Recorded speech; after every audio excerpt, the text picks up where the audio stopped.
Keith, I've been thinking, since we have a ton of other shows to do and series to watch, it's going to take forever. Right. I think it's time we start discussing the fact that we're going to have to repopulate the podcast. Nice. Mr. Paris, set a course. This week, Keith and Mike discuss Star Trek Voyager Season 2, Episode 4, Elogium. The Voyager encounters a swarm of mysterious life forms that has a strange effect on the ship's key operating system, and whose presence accelerates Cass's reproductive cycle. I'm going. I somehow feel too old and not old enough to talk about this episode. And now, rapidly searching a thesaurus for classy euphemisms for giant space sperm, your hosts, Keith and Mike. That was take two. Still didn't get it right. What's up, everybody? Welcome back to Keith and Mike Watch Star Trek Voyager. Today we are talking about Season 2, Episode 4, Elogium, or Elogium. I don't know if that is a hard or a soft G, but I know everything else. It's hard, Mike. How you doing? This is going to be a rough one to get through. I think we should say at the very beginning, we're children. Earmuffs, because I don't think there's any way to talk about this other than as if we were in a 7th grade gym class, because that's, where we live anyway. I mean, we've said it before. We're only in Season 2, and I've said it before. This is the horniest of Star Treks. It is. This show. It is sort of horny, but, it's not... It's horny in a non-sexy way. Well, we're talking a little bit about puberty here in this episode. We're talking a lot about puberty. I remember puberty was a lot of shame, embarrassment, but also giggles. Because it's Lots also of giggles. very funny. So we're going to get all of it in here. I want to quickly address, for those of us who watch us in real time, I had a Mike and Keith panic today because I could not get my internet to work. I just could not, only in the basement. I could not get it to work. I was trying to do the watch along because we did the stream last week. I wanted to do it again this week because some folks weren't able to join us last week. But I couldn't get anything to work. And then I was like, we're not going to be able to do the episode, and I'm going away for a few weeks. And so obviously my anxiety latched onto it like space sperm, right? Sure. Anyway, my VPN was on. But it was a problem. It was my fault. It was not an issue. But because of that, I tried to hack together the watch along by watching it. I'm not going to talk about why you had your VPN on and why that also might be relevant. I wish it was that. I wish it was that fun. But I watched it upstairs on my laptop while Jen was doing chores. I have not put it together yet, so God knows how bad it's going to sound. But I got it done. She texted me. She how texted, hilarious. which I thought might be fun to share because she has not been watching with us just yet, and it can only hear she can't hear the episode. All she can hear is my responses. So she captured a few pull quotes. I never put my phone down. Do you have it with you? I do. She Here are my pull quotes for the box quotes of the episode. Yeah, the box quotes are GTFO, of course. She's pregnant and they're eating bugs. She's having perimenopause. This is a horny episode. Which I think all is fair. And that has been Keith and Mike Watch Star Trek Voyager, because that's all we really need to say about this episode. But instead, what do you say we say a heck of a lot more about it? Let's do it. All right. It's funny you're having network I'm trying to install a new network switch, but it's downstream of another switch, and I can't get it to talk to each other because of power settings. It's a whole thing. Then you got to get into full duplex, auto negotiate. Are we doing? Do you use VLANs? No. This is just basic network switch down to a network switch, because I got an Apple TV, everybody. I'm very proud of it, very excited. It's big time. But I want to put a network switch down there so it can be hardwired as well as the TV and the Xbox. But because it's not sending enough power from one switch to the next switch, it doesn't turn the port on, and it's a whole thing. Anyway. There was a time in my life when I thought to myself, why are network guys a thing? Why do we need a guy? You need a guy. I mean, hopefully we don't need a guy. We've kind of can quite get there, but you can see how even if people who have special interests like this can get stumped, why, God forbid, a corporation needs a guy. The solution, I think, is to go find my baby router and just use that, because that doesn't have the power saving network thingies. But I don't know where it is. So somehow in my autism did not come remembering where I put my baby router. Anyway, so let's talk about Elogium. So this aired on September 18th, 1995.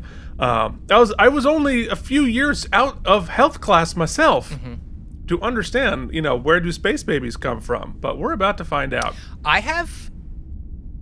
We don't do This Day in the Basement, but it just happens to be syncing up. It's probably a year, might be a little bit off. But so for reasons, I was at a record store yesterday, and I found this CD of this old CD I used to have in the 90s, and I've been re-listening to CDs, so I bought the CD of this band I used to really love in the 90s called Everclear, and I was like, oh man, they played at the Electric Factory. It was one of the first concerts me and my friends went to together when I was 15 years old. We had to get somebody to drop us off in April of 95, so we're right around here, and oh my god, so close to here. Yeah. Long story short, I found it on YouTube. The actual concert, somebody VHS recorded the actual concert at the Electric Factory, and it's where I almost broke my shoulder because first time and only time I tried to crowd surf. It's on the internet.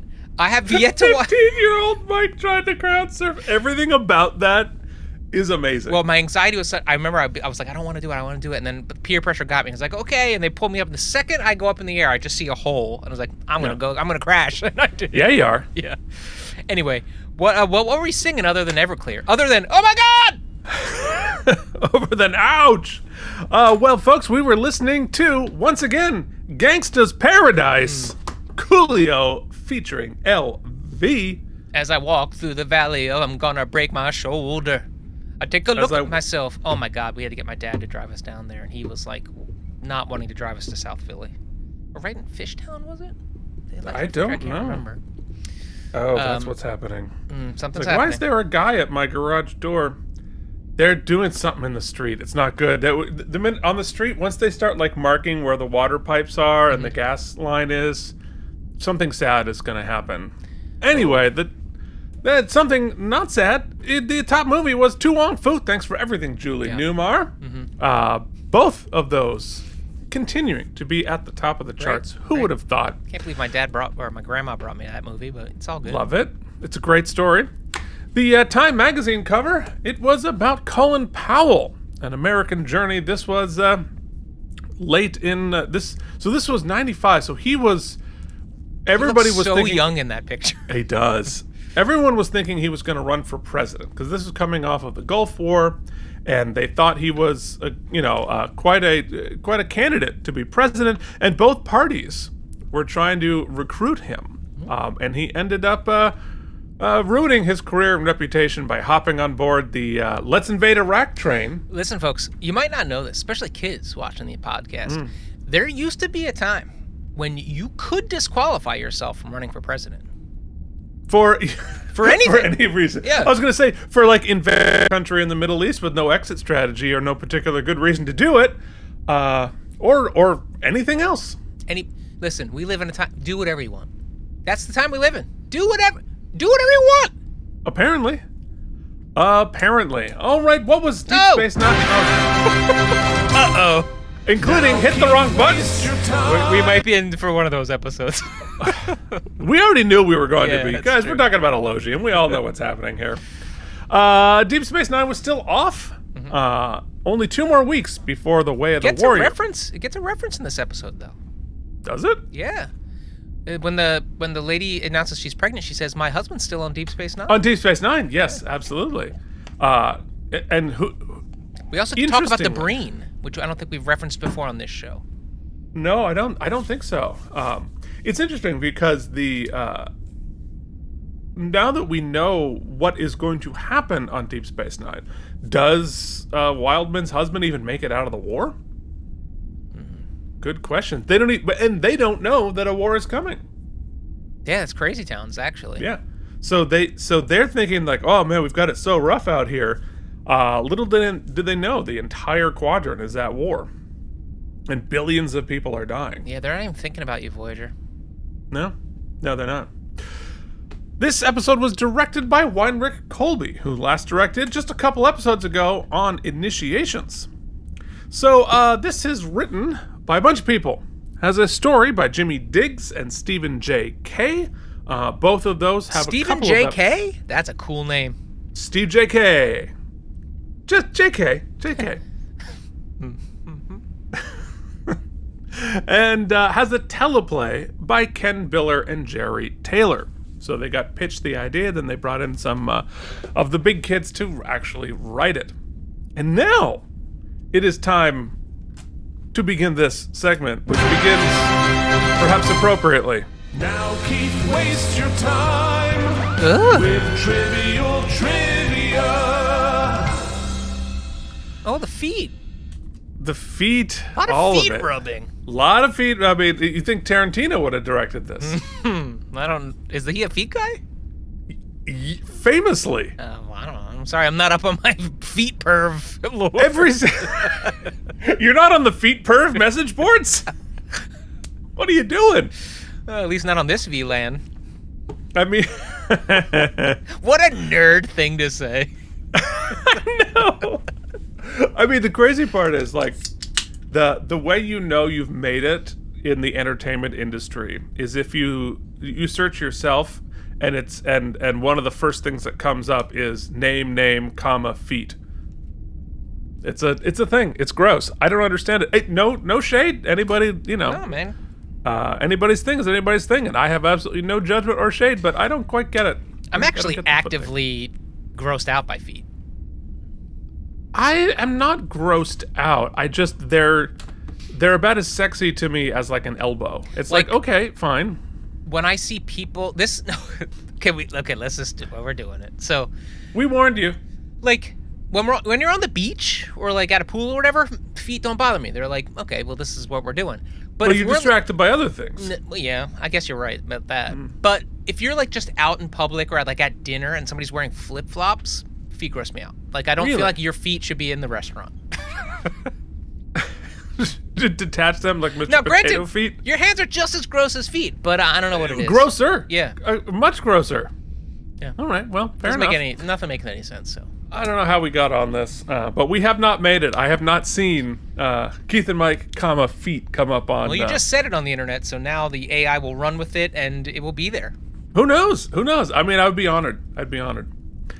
All right. So I'm a huge socks guy, so my feet. I don't think pictures of my feet exist. There it is. Yeah. Socks, baby. Yeah. Yeah. No, Team socks I'm over here. Always socks. So, this is one of 4... So sorry, everybody. That was gross. This is one of the 4 episodes that was shot in Season 1. Oh, we're... Okay. So this is the last one. So, we cannot blame Sean for this one, although it certainly would be fun to do so. But maybe next week. Might be coming up. So, this episode began as a story outline by freelance writers Jimmy Diggs and Steve J.K., and the storyline came to Jimmy Diggs one morning while he was reminiscing about a strange experience that occurred when he'd been serving in the Navy during the Vietnam War.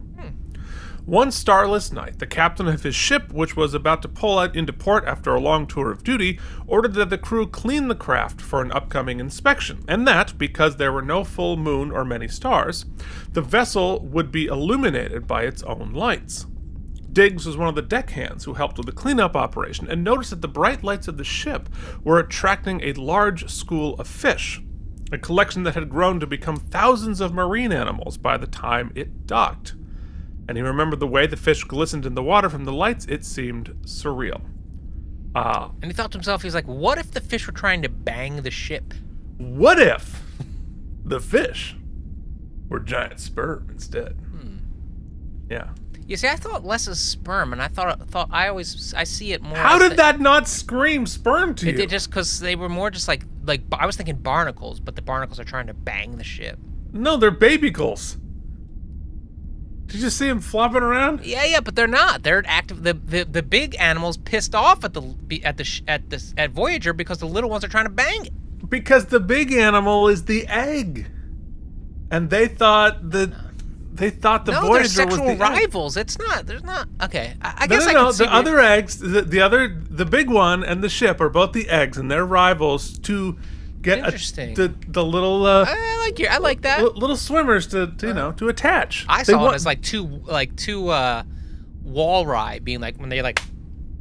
Well, yeah, that's absolutely what was happening. But they were trying to become the most attractive things for the the little swimmers to go into. Is it walruses I'm thinking of? Yeah, they just like slap meat. Many species do that, Mike. It's how we make little species. 16 and a half minutes. Oh no! Oh, it's staying. No, whatever. I'm just saying here's where we are. We're 60 minutes in already, and we're slapping meat, baby. This is gonna be a mess. I've already warned you. We got to repopulate the podcast. It might happen by the end of the show. Maybe if I show my feet one more time. So once this story was purchased, Jimmy Diggs made a simple request, writing a letter to Jerry Taylor, which asked that the character in the story be named after a certain person who Diggs wanted to honor. The character of Samantha Wildman, and was thus named in the memory of a 7-year-old girl organ donor whose kidney, several years beforehand, had been used to save the life of his wife, Lynette. Unfortunately, the character's namesake had died earlier the same year when the episode was written in March of 1994. And since she liked animals, the character was given the speciality of xenobiology. So that is the name of Samantha Wildman is actually important. That's cool. Behind the scenes. That's cool. Yeah, very cool. Very cool. So the first appearance of Ensign Wildman. So our guest stars this week, not surprisingly, are Nancy Hauer as Samantha Wildman. But that is our only guest star because all the rest of it is very expensive at the time CGI. What do you say? Let's get into it, shall we? I capture screenshots when I watch the show. Okay. So, in our teaser, Chakotay enters a turbolift to discover 2 crew members making out. Paris is sorry he missed it because Paris is Mike. Chakotay is there for it. Yeah, he did not. He wasn't like, oh no, stop. He was very quietly waited. This guy, not embarrassed. No. Her, a little bit embarrassed. A little bit embarrassed. Yeah. Well, I mean, that dude is definitely a JCPenney model. 100%, yes. Like for my high school principal was a JCPenney model. Very distinct look, yeah, or like a Brooks Brothers vibe. Brooks Brothers, yeah. So certainly a catalog. You'd want to he'd be there standing in pleated pants that you could buy for $24.99 and get it in 6 to 8 weeks. Anyway, Paris and Kess arrive in the mess hall with a bunch of cabbage that is clearly romaine lettuce. Don't eat it. Do not eat it. Don't eat it. Don't eat it. This is a very sexy episode, guys. Yeah. Do not eat the lettuce. Yes, you do not need that explosive diarrhea. Thanks for saying it. Neelix is clearly pissed off and jealous of Paris. But Kess is fixated on a beetle that she finds in the lettuce. And they've clearly painted the back of a beetle to make it look alien. Kind of cool. Neelix's jealousy continues to be ugly. And weird take, because I'm gonna say it early, and then we don't have to belabor it, but we're gonna do this whole plot line about them maybe having a baby together. So right. Either let's not have him be a prick at the beginning, or let's have one of the reasons maybe we're not ready to have a baby be we're still having these kinds of fights. I know it's not about that, but it should be. Yeah. One of those two things needed to happen, and I would have been okay with it. I would have been like, you know what? Good on them for addressing it, like a sort of toxic trait that might be a disqualifying factor, but they don't. I would think so. No, yeah. And she pushes back more in this episode than she has previously, but it's still like her not pushing back on this. I don't like it. Because it is deeply ugly, and like it does not make her character look strong that she puts up with his nonsense like this. And like we get a lot of, I mean, the closest sort of analogy is Worf and Jadzia. And yes. we thought that was pretty ugly, but we see a lot of their relationship, and we see the kind of other colors, and here we're not getting a ton of other colors, and the romantic outreaches that Neelix has done and even does in this episode are so trite and paint by numbers high school boyfriend that it just never, we don't get. And it feels very toxic. Like he is the toxic man in this whole. Until the end, like there's some elements of this which I like. I'm gonna say that from the very top. But Neelix's jealousy angle is incredibly toxic. Well, let me ask you this, if you recall. So we both agree on this, but we're also thankfully pretty sensitive to it in our current culture, society. Some folks are, and I like that. What was the read of it back in the 90s? I mean, you were your age, but... Well, I mean, I think it's hard to say because I wasn't as tuned into the like cultural discussion because the internet barely existed and there wasn't really. It was like literally me talking with my buddies. Like, there's no other way to say. But I think universally, Neelix was not cared for at the beginning of the season, and I think this was probably part of it. I think we as a culture let men off the hook for jealousy a lot more than we did at the time, but there really wasn't anything pushing back on him being annoying. I think we didn't, we didn't care as much, or we thought about his perspective more than hers culturally at that point, but I think it was, I don't think anybody was like, oh, you should be jealous and a jerk. And to be fair, the point of view of the episode is not that he's justified or not that like he's not being a jerk here. So it's not fair to accuse the episode of agreeing with him or portraying it like this is like a noble endeavor that he is doing. But I think we just episode probably thought about it as like a quirk or a peccadillo, as opposed to today we would see like that's just deeply toxic. Now let me ask you this. Yeah. I'm putting the screws to you. So do you think the direction in this scene specifically amped up Kess's interaction with Paris? Yes. Oh, yeah. I mean, like, I think we are to believe that his assessment that Paris would love to is probably accurate. What it takes out is giving her any sort of agency. Right. And, like, it doesn't matter how much Paris wants to hump your leg. Like, she's the one in control of that situation. And neither the show nor Neelix really gives her a lot of agency there. But it does push back more. She pushes back more in this episode than she has in the past. Yeah. So, and I appreciate that. Anyway, meanwhile on the bridge, Chakotay tells Janeway that he discovered some of the crew members making out. And he says, we're in a unique situation here. The development of intimate relationships might cause us problems that wouldn't arise on other ships.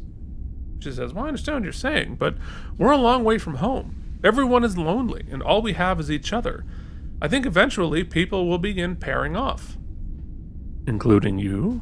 Come on now. Yeah. Chakotay. All right, Chakotay. Shoot your shot, buddy. Shoot your shot. Okay, shoot your shot. She says, well, as captain, it's a luxury I don't have. Besides, I intend for us to be home before before Mark gives me up for dead. Mark has moved on. I mean, it's been 6 months. You've been on cruises longer than that. That's true. He's on Deep Space Nine, though, baby. Well, here's the thing for the people back at home. Right? They have no idea how far away they are. Mm-hmm. So Voyager knows we're 80 years away. Mm-hmm. But back on, back in our quadrant, it's just missing. Mm. So conceptually, she could wander in the door next week or in an hour.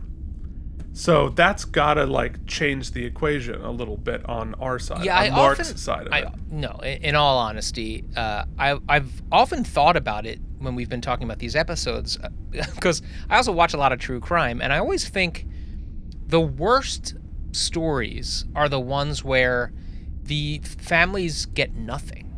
They think they found the guy, they think they attribute it to the XYZ serial killer, but there are people who cold cases that have gone and they're like loved one disappeared.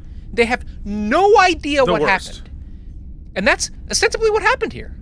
Yeah, I didn't say it on air. Last week I couldn't find Charlie, my cat. Yeah, right. For 15 minutes, and I almost had a mental breakdown. Yeah, that is a weekly occurrence here, and 15 minutes. Yeah, and I'd lost my sister.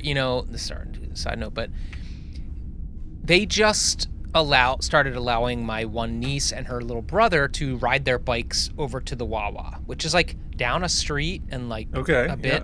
And they are having a huge esoteric marital problem here because Dad is yo, we have to allow them some ability, agency, responsibility. And Mom was kidnapping. And they're both right. It's impossible. How old are they? My niece is 12, and the boy is 8, 9. So it's right on the cusp. I remember. Now, of course, we lived in Vermont, a different time. Yeah, a very different time. But I once biked to our general store, or the equivalent of Wawa there. But that was a 4.5 mile bike ride through the woods up and down. I was it was the most tiring thing I've ever done for Skittles. It was worth it. But that was a whole thing. But yeah, I mean, I get both sides of that. I really do. Yeah, it's tough. It's tough. But yeah. I don't know what I do. This is why. This is part of why I don't. But also, Mark has all those cats or puppies to look after. He's going to be very busy with the puppies. He doesn't know somewhere Chakotay is laying some groundwork there, Chakotay. But all of this actually is entirely appropriate because these discussions about how do you parent, how do you, when do you let your kids go to Wawa? These are what the things you have to think about as parents. And this episode, in a lot of ways, is about the question of whether or not I want to be a parent. Mm-hmm. And but we got a whole bunch of hornitude to get to before we get there. So anyway, Paris interrupts our conversation of Chakotay laying the groundwork and announces that the ship has discovered a cloud of little spacefaring aliens that are, how should we say this delicately, are giant examples of the type of effluence that we looked at film strips of in health class. It's so funny. That's not what I was seeing, even though I should have. I was seeing microscopic little how could amoebas your hornball brain not have picked this up? I don't know. I won't even read my next sentence. So back in the hydroponics bay, Kes is looking at her tomato plants when she starts casually eating the giant beetles. And they do an excellent job of hiding the handoff between the live bugs and whatever she's eating, which is sometimes hard to do. I thought they did a really good job. Good sleight of hand, yeah. Of Cassidy doing that. Yates barrels, baby. Cassidy Yates barrels, maybe Cassidy Yates beetles.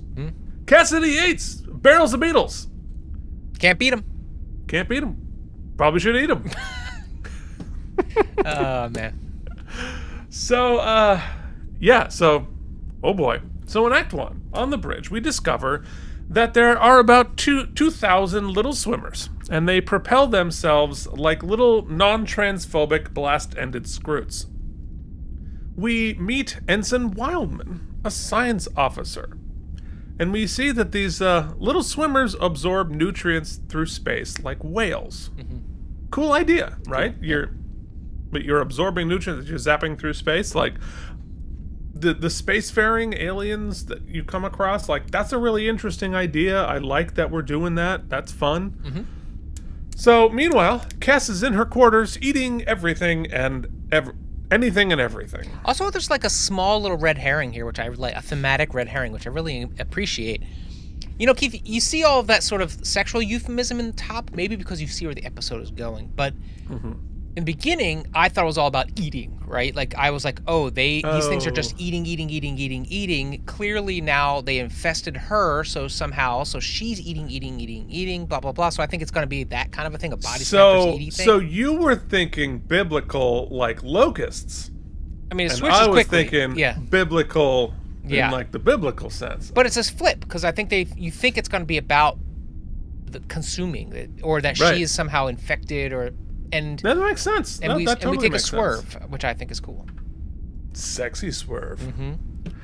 So she's eating everything, and then someone is at the door, and she gets up quickly, catching her boot in the end of her tunic and having to hop along the floor, which is either a great bit of physical storytelling or a happy accident. She actually does a great threading the needle here between slapstick comedy and with enough intention behind it that there's some drama. Yeah, she is, like, Jennifer Lee is given an absolutely impossible, ridiculous task in this episode. And I think she handles it as well as somebody can. Yeah, I think she does. Because it is deeply eggy. I never felt that. Never felt the eggy. I mean, it's hard. But I don't know. I'll put it this way. I don't know if anybody could have handled it better than she did. Yeah. I think she took the task and was like, okay, well, this is the gestation of this species, and I'm going to play it effing straight. And they make a lot of physical changes. They do the hair, the teeth, the eyes. There's a lot of changes, and I think she handles it. Yeah. It is interesting that hides that she's eating the food like it's something. I don't know. It was... But it was funny. But I wonder, are the folks who caught her catching her foot on her tunic there, was that a directing choice, or what? Yeah, or did that just happen? It from him specifically, or she's just hiding it in general? I think it feels like she's hiding it in general because she doesn't know who's at the door. Yeah, so she already at this point knows what's happening. I thought it was more like, I don't know what's happening, but I don't think she knows what's happening yet. Okay, yeah. But I guess if we're telling the puberty story, right, and as you begin that, you're doing things behind doors you don't quite understand why you're doing it, but you don't want anybody to know about it. Yep. Maybe this is a stand-in for that. There's flowers there blooming. I mean, there's a lot of symbolism. Fruits. Okay. Yeah. So she hides all the foods and opens the door to reveal Neelix with flowers and an apology. And he explains he doesn't trust Paris. It has nothing to do with trusting you. It's him I don't trust. I've seen his kind before. They're all over the quadrant, as a matter of fact. They prey on naive, sheltered young women like you. Which, again, this is sort of the old-timey sexist idea that women do not have agency if a man finds her fancy. And it's very dame and broad. Yeah, it's like steal her virtue. And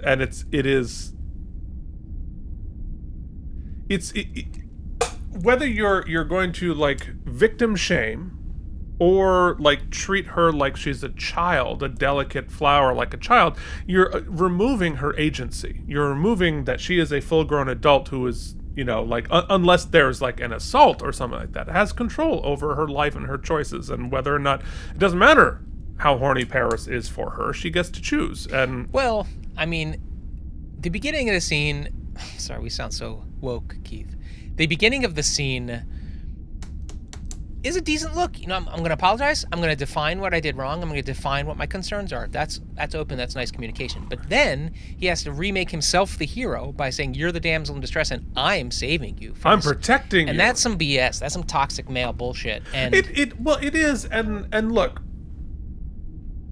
I have not been immune from it in my life. Oh, no. And I had to learn to grow out of that way of thinking and become a little stronger myself. I'm not sure that it's intended, but what I appreciate about the storytelling or about the characters here is that she's the young sort of legitimately young maturing, she's a 1-year-old, which is going to be creature, very uncomfortable later. and he's the elder statesman, let's say. But she expresses so much more mature emotional maturity. Her relationship with the doctor has not become like flirty, whatnot. There's this weird sort of not weird. There's this really appreciative, platonic respect between them, even though and he just can't help himself, this guy. So no, and I was going to say this later, but I think one of the biggest problems with this relationship, period, right, beyond the age differences, of the actor and the actors and the characters, the age gap is pretty severe. The sort of like, look gap, which I think I don't care about because that is this, Star Trek thing. I think that if we were going to if you want us to be on board with this love story, with this relationship, then I think we shouldn't see it in media res. I was just going to say that. We joined it without seeing the, like, as much as, I keep doing it. Somebody said me not to do this, but I'm going to. As much as in the beginning, the sort of Odo Kira of it was, I was like, I don't know. Because we saw it develop through all the stages, right. It worked. And most importantly, we saw what they saw in each other.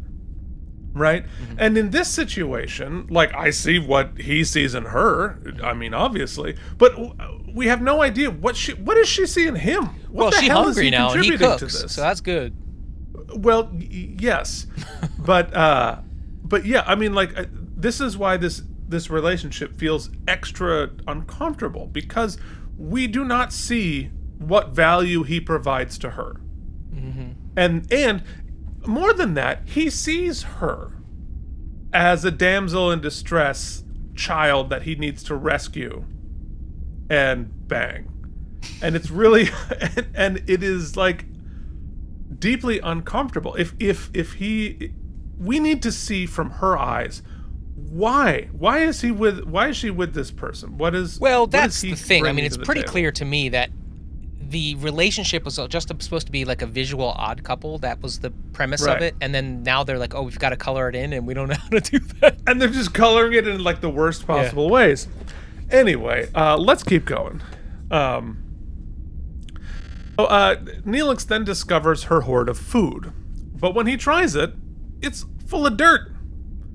She's eating like a wild woman, and Neelix takes her straight to sickbay. The dirt thing's a red herring too, right? Because that's about bugs. I'm thinking bugs. Right. And she's just literally eating whatever. She's that hungry is what it is? Well, she's looking for nutrients for her pregnancy.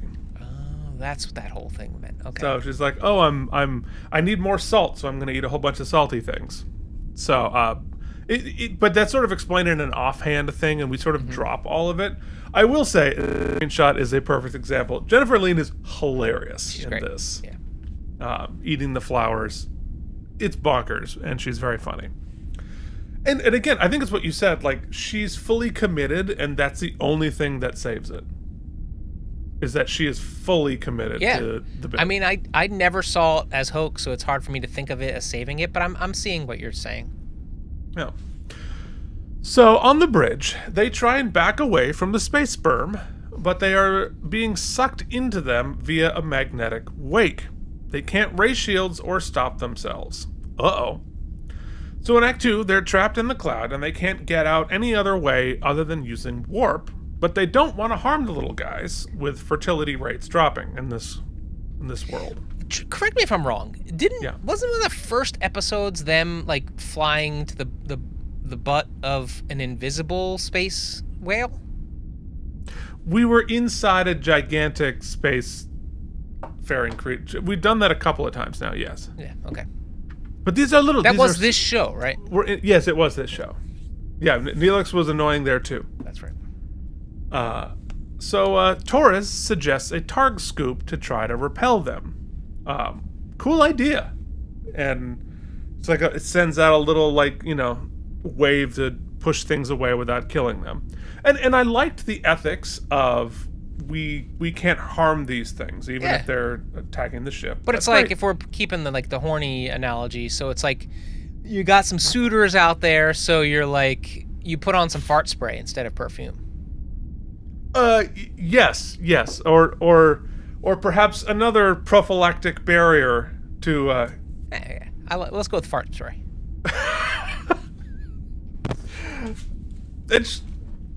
The idea was we're gonna go with fart spray because it's the classier choice. So, in sickbay, a very annoyed doctor tells Neelix to chill out. And he says, her unusual appetite may merely indicate a nutrient deficiency. It's not unusual for humanoids to crave foods that are rich in the very vitamins and minerals that their bodies are lacking. And then Kes, with a straight face, says, "You mean my body lacks dirt?" Which was... she played it straight. It was really funny. The doctor thinks that the space goo might be affecting her and tosses Neelix out. Neelix goes straight to the bridge to make sure that he annoys everyone on the ship. And he says, I've been thrown out of sickbay, and I'm just wondering if you feel it's appropriate for a hologram to banish a flesh and blood person who should have the right to be at the bedside of his loved one who is extremely ill. Then the doctor calls, and Kes has erected a force field around herself and won't let anyone close. As if we haven't made him ugly enough this episode. Let's make him something phobic. Whatever. Speciesist. Insert your analogy here. Yeah, I mean, I guess the closes would be like racist. It is not a good start for Neelix. Not a good start. So, Kes is acting all crazy and has a growth on her back now. And now she explains what's happening. The cosmic baby batter has started her biological clock, and she has started Ocampan puberty, and she's preparing for fertilization. But it's too soon. She's not even 2, and that's supposed to happen between 4 and 5. But it only happens once, so if she's ever going to have a child, it has to be right now. So what do you think the plot angle of having her force field herself away is? And the eating the stuff, I don't know. I wrote a whole fun episode in my brain where I was like, oh, she's so ravenous that she's afraid she's going to eat them, or she's going to, or the mating thing is such that she'll mate with the first thing that's near her so she had to sequester herself. There's so many, there's answers, but we just don't get them. I mean, I'm surprised that this episode, the screenplay was at least half written by a woman, because the subtext of this is pregos be crazy. Is that what story we're trying to tell here?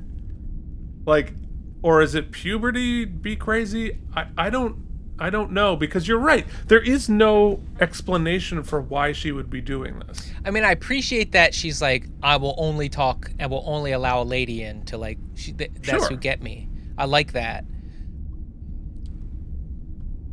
I just, there's a whole other thing I wanted to say, but I'm going to choose not to say it because of not getting divorced. So let's go.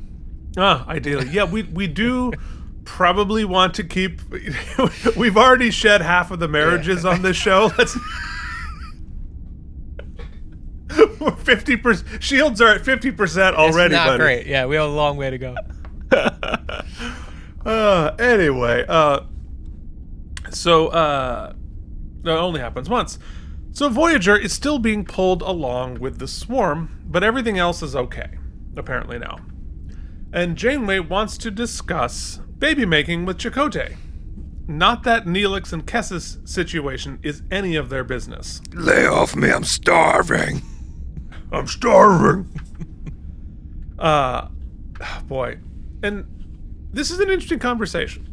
Because Chakotay says, I suppose it's the inevitable outcome.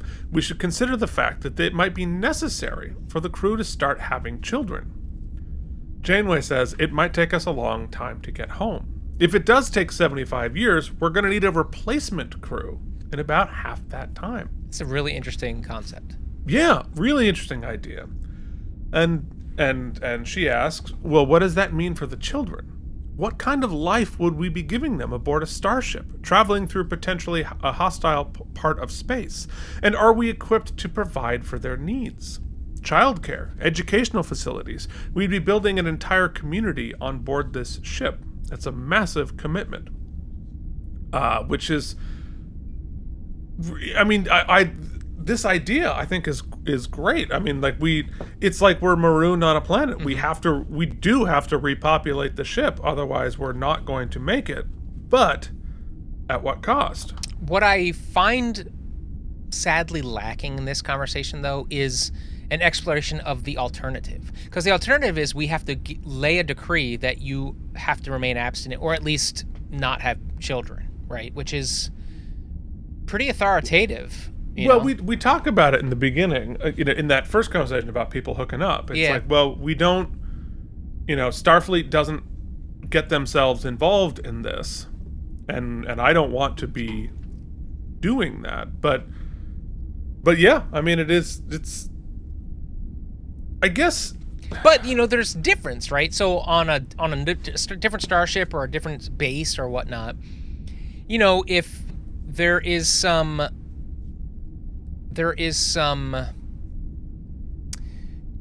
reasons why a particular relationship becomes toxic or it affects the work of the people involved, you can send them one person off, or you can let them both out. But here, we need you.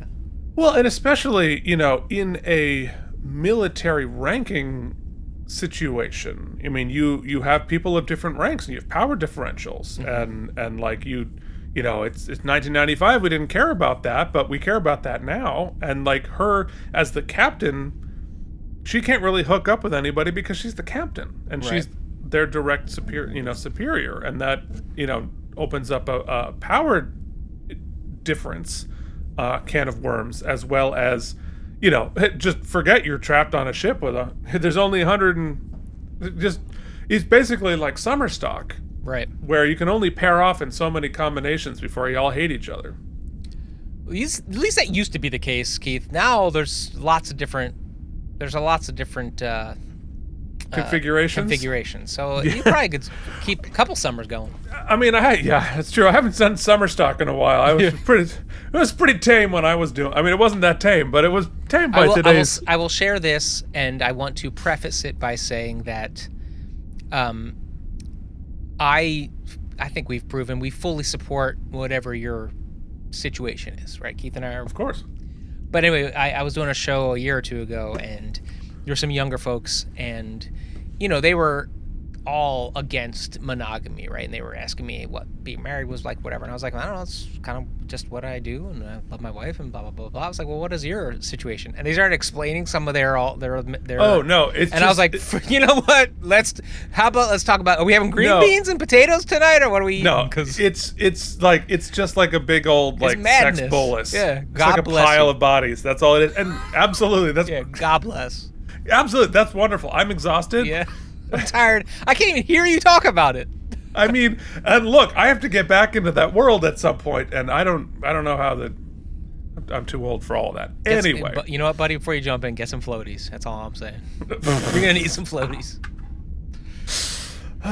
Anyway, there is in this scene, as I try desperately to get us back on track, there is a great lighting change, mm-hmm. and the conversation is happening in the warm, red glow of the sperm light. Mm-hmm. So meanwhile, the flashlight? Oh, the sperm light. Doesn't this turn you on, Chakotay? Would you like to make a baby? Apparently, me and Janeway got the same blowout this week. Folks, if you're just listening to the audio version of this, that's what I do too. But you're missing out. Oh, I got another. Oh, Chica. Don't you think we should make babies? We have to repopulate. He's like, you know what? I think I hear work calling. Okay, so meanwhile, Kes and Neelix have the talk. Kes wants Neelix to be the father. And Neelix himself looks a little stricken. And he says, well, you're so young. Is it dangerous for you to conceive a child at your age? She says, I don't know. I've never known anyone as young as I am who's had a baby. It is now getting deeply uncomfortable. Yeah, it sort of neuters the really interesting parts of this. It's gross.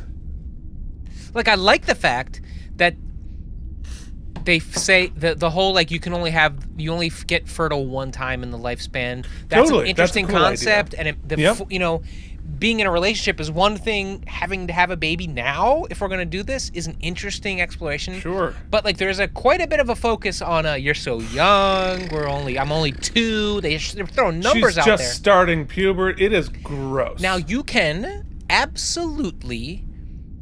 Listen, Keith and I are not so immature that we can't realize the sci-fi of that means they mature at a faster rate, and they're all like, you can justify however you want, but when you're throwing around numbers and we are human beings, it's hard not to make the human analogy. She's aging in dog years, but she is still just a puppy. Like, but if you keep saying, like, well, you're only 2, you're this young, and the way they have Neelix speak, especially in the beginning of the episode, it just reinforces the weird. And I was thinking, if I'm in the writer's room, I'm like, yo, guys, we have to take another pass at how weird this might be.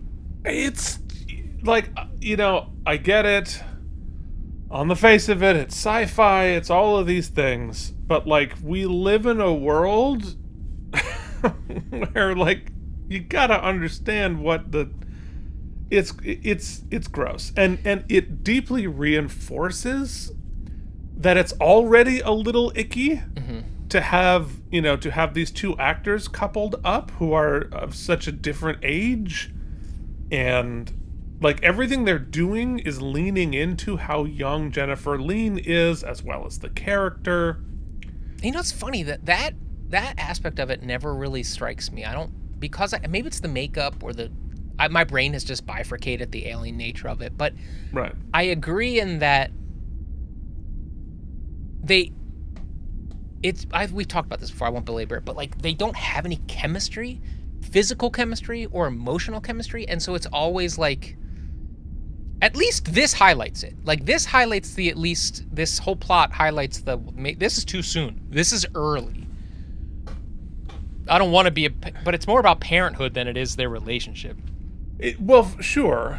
And I'm glad that that's where we end up in the discussion. But yeah, there's got to be a better way to do this, guys. There's the Savage rewrite, which is where he makes the decision. He has that whole talk that we'll talk about with Tuvok, and then he comes back in, and she's already done a Paris baby. She's like, snooze you lose, brah. Well, yeah. I mean, look. You know what? And here's where it is super gross. Because up until now, we have been like, okay, so she's only 1.5, but her species ages very quickly, right? So, aging in dog years, so she's older, she's obviously, like, in her lifespan, she's further along the journey. But this episode reinforces and makes explicit that even within the short lifespan of the Ocampans, she is a child. She is a child. She has not even gone through puberty. She is too young to reproduce physically, let alone emotionally. So even within your sci-fi structures, Kes is a child. That is why this is so gross.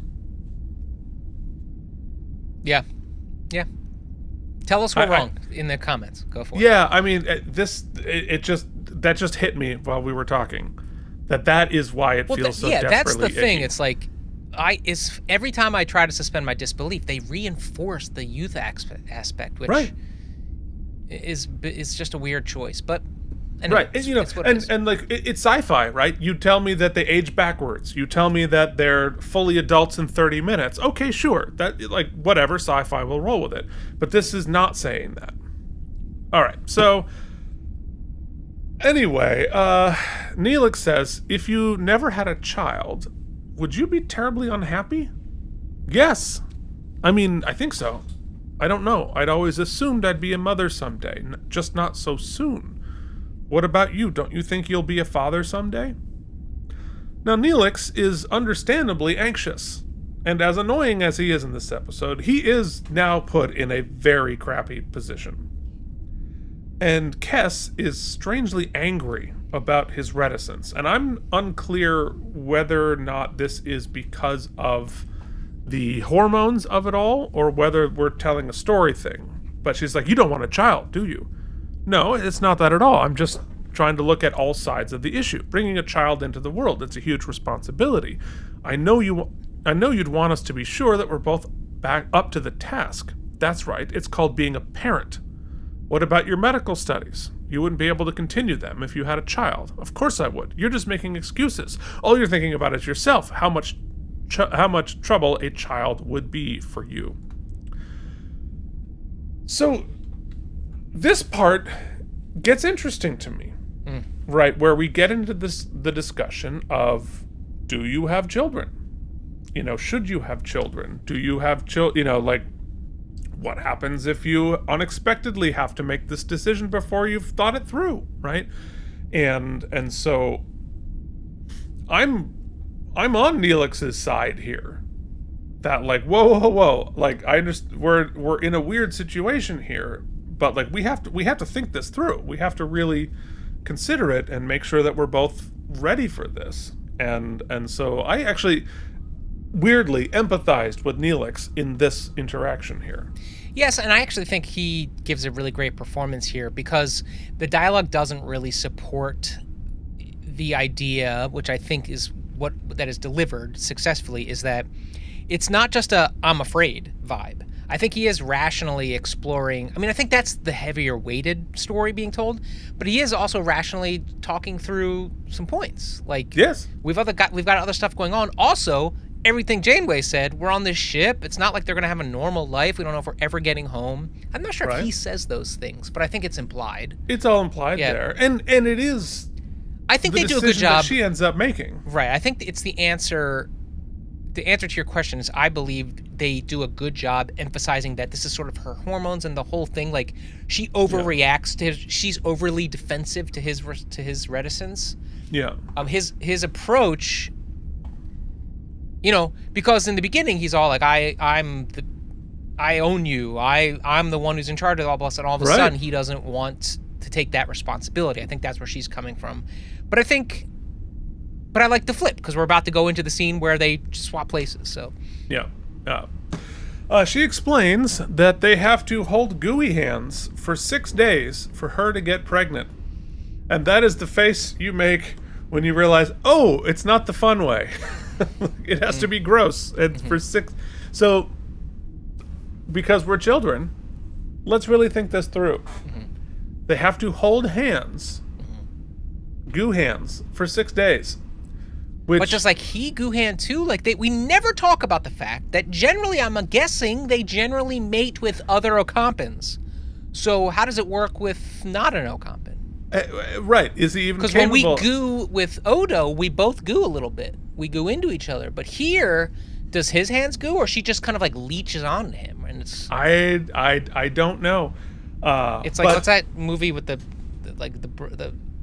B horror movie where they have the twin brother with Belial? Oh, Basket Case. Is it like that? He's got to walk around. That is a deep cut. Yeah, I mean, but also if you had to hold hands for somebody for 6 days, that means you have to do things you would normally do in private. Well, imagine you ate that lettuce, And you had to hold hands with Jen through that entire process. I reserve all comments and stories. As good as they are, I reserve. I guess I don't know how you spend your week off between episodes. No shame, no shame. So later, Neelix is understandably distracted and goes to Tuvok for advice. Now, Tuvok comes down on the side of being the father, but does so in a pretty understanding and wise way. And he says, I can only tell you that if you have considerable doubts about fatherhood, it would not be wise to enter into the process. It is so much more overwhelming than one expects that I believe only the most committed should become parents.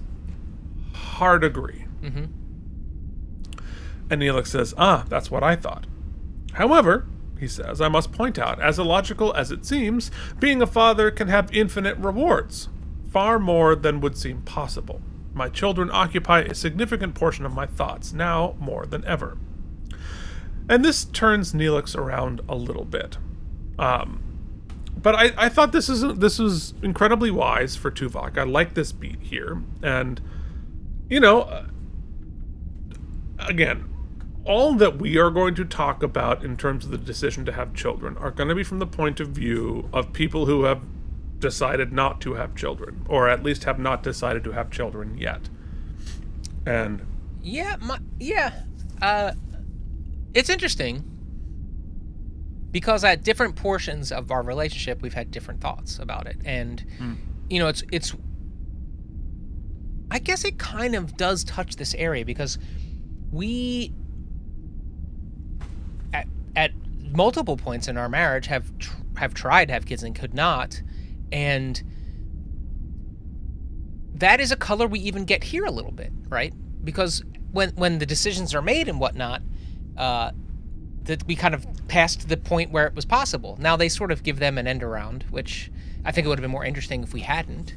But there's something to that. I mean, I've kind of exhibited all kinds of different thoughts, and now I'm at a place where, if the opportunity presented itself now, we've kind of talked about probably that's not something we would jump at because circumstances, right? Circumstances play in. And I think it would be better to not involve a new human life into what that scenario would be. That's interesting. And it is, I'm sort of struck by the idea that we have never talked about this. Yeah, that's true. You and I have never once discussed this. Yeah. It wasn't sort of like a blanket decision we made at the top that was like, we're not having kids. It was like a not now because of circumstances, our careers were important, and was like, that's not fair. Right. We're not taking that on now. And then by the time we took it on, the journey was a little longer than expected, and there's some reasons why we can't do it, like physiologically. And that's a whole conversation that doesn't take place here. Yeah. But then, when my point is that now I'm kind of in the place where you are. Like, we've made a decision where, like, we wouldn't want to bring kids into this. So, yeah, I know. I don't know what point I'm making. But it is interesting, and a lot of people close to me in my life are just having them now. Mm-hmm. And but for me, like, I expected always to have kids. Oh, I sure did. Yes.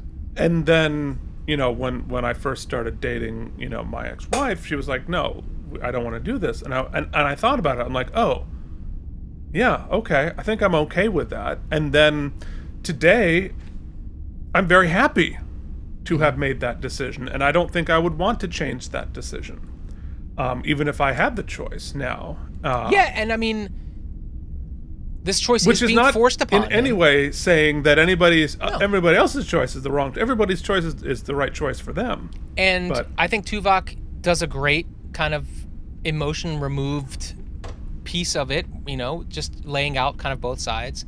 But I will say, what this episode could do and doesn't. I mean, the 90s. Where is it? Come on, Ann. The 90s. There we go. Back then, and even today for a good portion, it's very much, you gotta have kids. You gotta have kids. You gotta have kids. Being adults in our 40s that don't have kids, oh my God, people look at you like you're this weird outcast. And well, and I think that's part of the reason why I never asked you, because I didn't pile on to the, so when are you going to have kids? Our neighbor, oh my God, we're just endlessly. When are you going to have kids? We're not. Yeah, I think that, a question, this is me, probably speak for you, that's more annoying than somebody being like, hey, how come you decided not to have kids? Like that's, I'm happy to engage in that conversation, but the when are you going to do it, implies so many things. You're like, so many assumptions and so many judgments in the assumptions.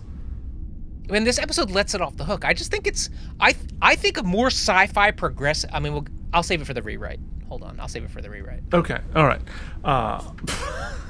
Screenshots are amazing this week. Babies? Anyway, Neelix has turned around a little bit, but he has a little sexist moment where he assumes he'll have a son, and B, assumes he wouldn't have anything to teach a daughter. That's not a sexist moment, but it's so tropey, right? It's my son, Bill. You know, I mean, it's just like what people love that.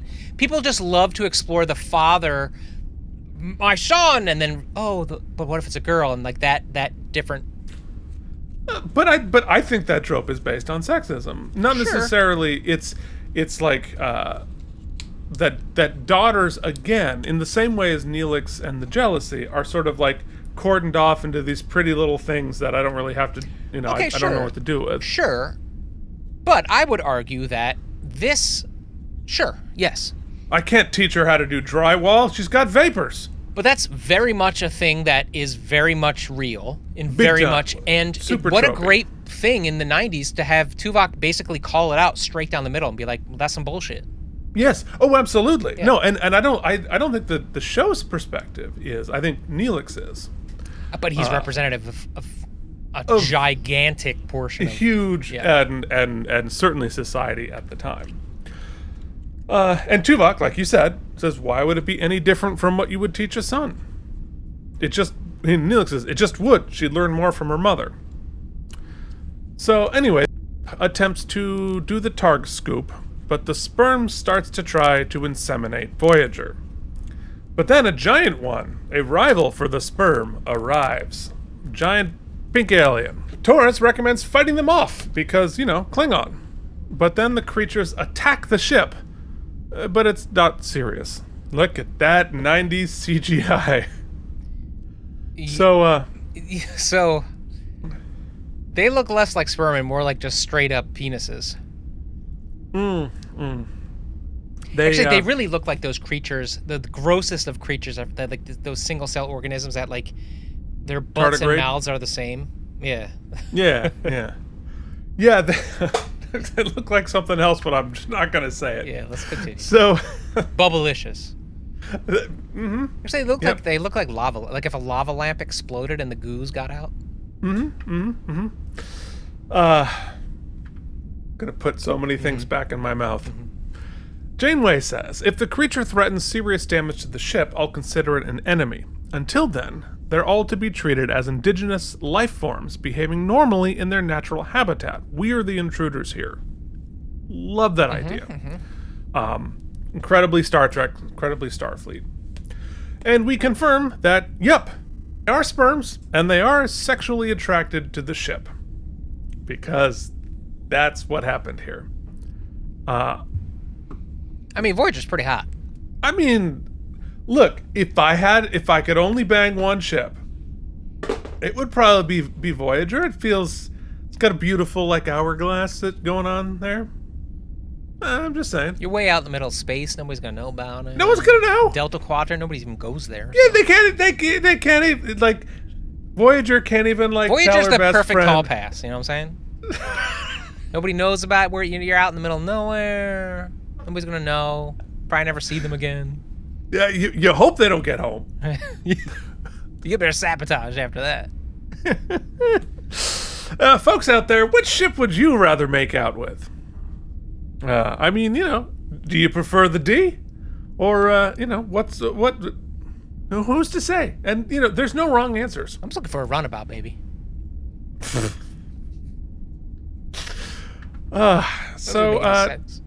It makes no sense whatsoever, but somehow deeply uncomfortable.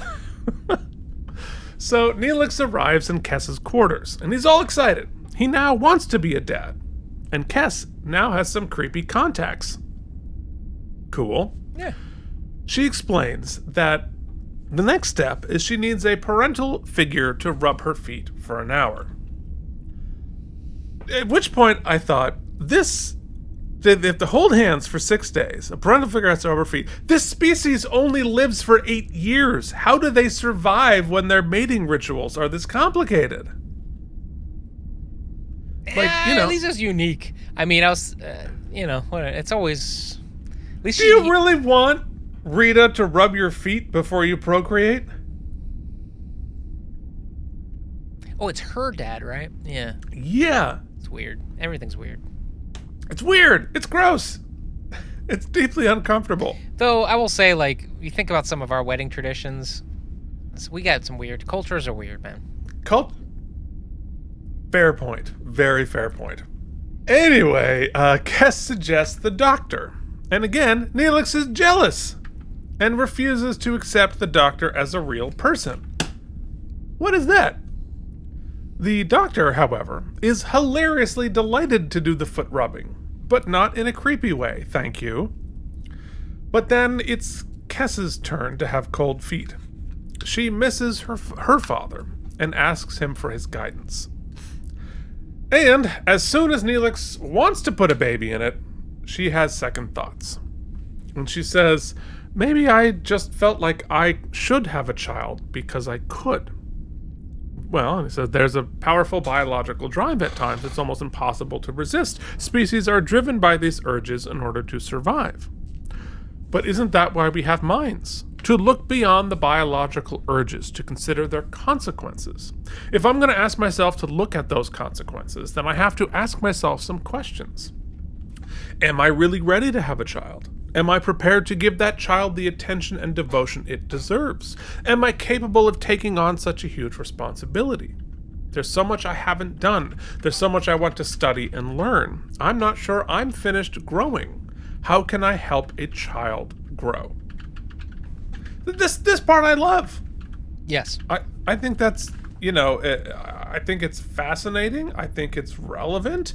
I think that so many of us wish that all parents would ask those questions first. Yeah, what's the sort of idiom that's like, you need a license to drive a car, but they just give a baby to anybody.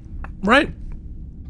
And I think that, everyone should have the right to have as many children as they want. But I do think it should be an informed, careful, thought-through decision. And because, as she points out, children deserve parents who are ready to parent and are capable of it in emotional ways, in practical ways, and our children deserve people who are capable of it. Yeah, they also in the conversation. This conversation doesn't really happen in the episode, and it's lesser for it. Keith and I started to have it a little bit earlier. And they open the door for it. Is that it's not just the parents need to be ready, but what are we bringing that kid into? Yeah. What is the environment? What is the general world around them? Like, is that like, not to get too into our BS, but like, would my kid ever have a house? Would my kid have a functioning social security system? Would my climate change, economic situations, political situations? And here, they're going to be forced to live on this ship probably for their whole lives. They're going to, especially if it's going to have her lifespan,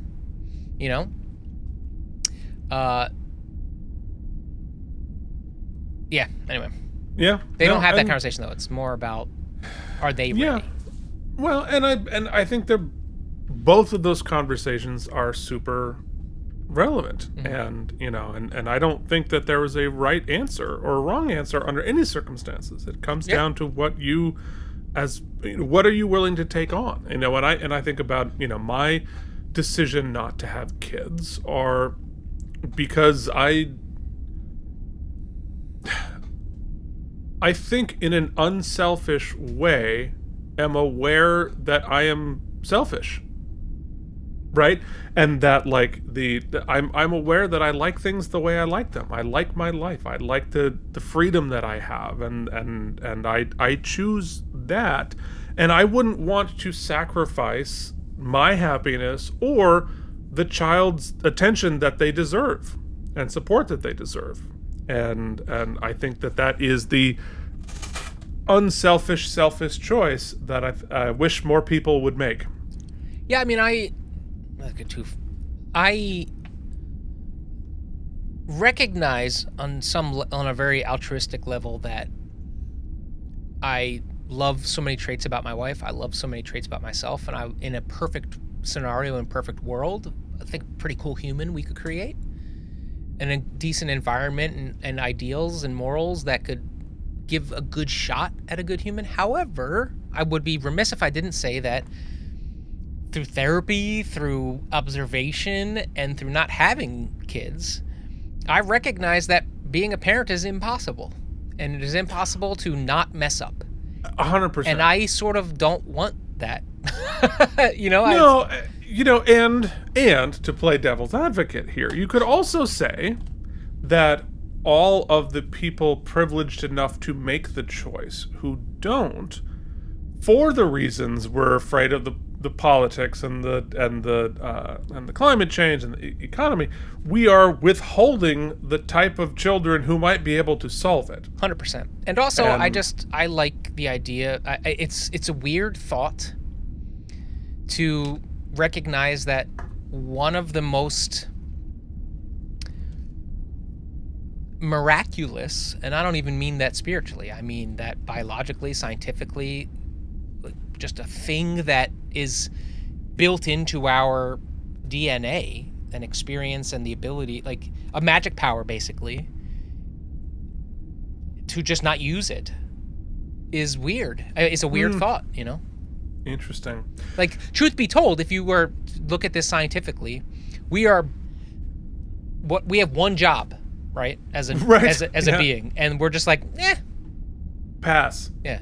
But maybe that's Darwin. Maybe that's being like, maybe it's... Well, I mean, we're about to destroy the planet we're on, so maybe it's better that we don't. I'll put it this way. Based on my family structures, my nephew's going to inherit a lot of action figures. And passwords. What the hell do I want with, 9 people's possessions? 9 weird childless couples' possessions. Anyway, meanwhile, on the bridge, Beltran is able to say this with a straight face. If the smaller creatures are sexually attracted to our subspace emissions, then the large one may perceive us as a rival.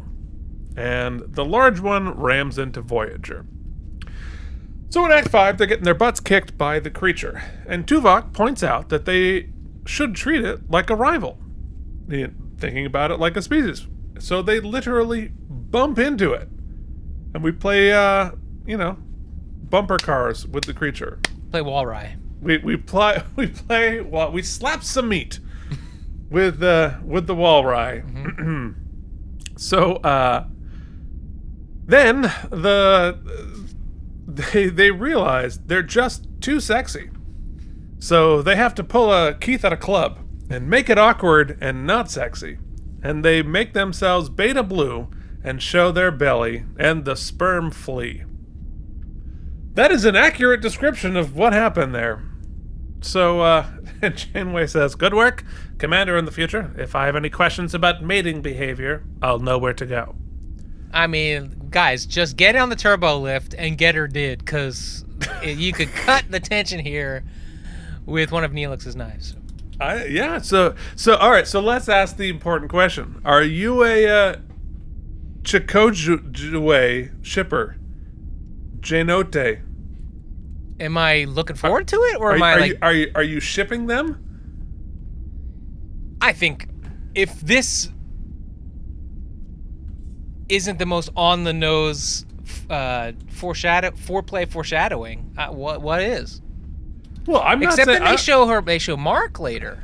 They show. I'm not talking about the show's point of view. I'm saying, does Mike and Deglio want Janeway and Chakotay Chakotay? to play Slap the Walrus.